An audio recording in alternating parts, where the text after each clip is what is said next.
Bonjour à tous. Point de marché sur nos céréales. Alors les choses ont pas mal évolué. J'étais absent la semaine dernière, j'ai pas pu vous tenir informé.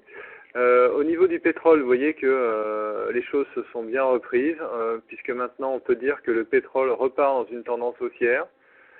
Tendance haussière qui devrait maintenant l'emmener à horizon de 2-3 mois sur les niveaux de $50, donc c'est quasiment un doublement des prix par rapport aux niveaux les plus bas extrêmes de fin janvier. Au niveau de l'euro-dollar, par contre, on n'a pas, donc ça c'est plutôt un élément positif pour le prix des céréales haussier. Au niveau des céréales, on a toujours une stagnation de notre euro entre 1,10 et 1,14, 1,15. Donc pas de grandes nouvelles de ce niveau-là, donc on va dire, disons, globalement dans un contexte macro porteur.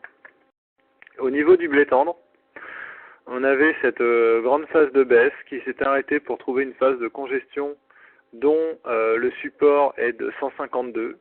On est passé la semaine dernière au travers de ce support de 152. Et donc ça donnait plutôt un signal baissier.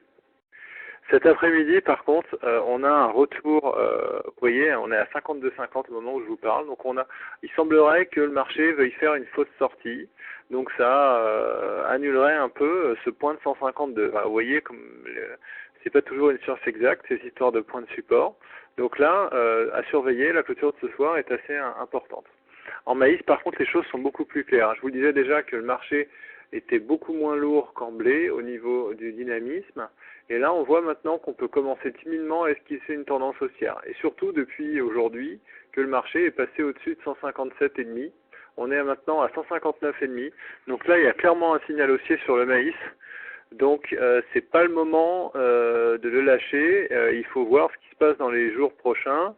On va se mettre un premier objectif de vente, à mon avis, à un niveau de 162, c'est-à-dire encore 3 € au-dessus des niveaux qu'on a cet après-midi. Voilà. Colza, on est toujours dans notre tendance haussière. Il n'est pas évident de tracer notre point, mais voilà, le temps que le cours se maintient à un niveau au-dessus de 368, on est vraiment dans une tendance haussière. Maintenant, il faut faire attention, le colza est en train de terminer. C'est la dernière fois que je vous parle des prix du colza ancienne campagne. On va bientôt passer sur les cours de colza nouvelle campagne. Et comme vous pouvez le voir ici, il y a 12 € d'écart. On est vraiment sur un squeeze en ancienne campagne. Il n'y en a plus, le marché en cherche. Et du coup, les prix sont assez chers. Et la prochaine fois, on parlera de la tendance sur la nouvelle, qui est un peu moins dynamique. Voilà. C'est l'ancienne qui monte. Au niveau du soybean, on avait parlé la dernière fois d'un point majeur ici, là, que je ne dise pas de bêtises, un point majeur ici autour de 276. On a enfoncé ce point, donc on est clairement maintenant passé à une tendance haussière sur le soja. Et ça, c'est dû, comme vous avez dû entendre parler, aux prévisions d'ensemencement aux États-Unis qui ont eu lieu la semaine dernière. Voilà, mais je vous remercie de m'avoir écouté et je vous dis à très bientôt.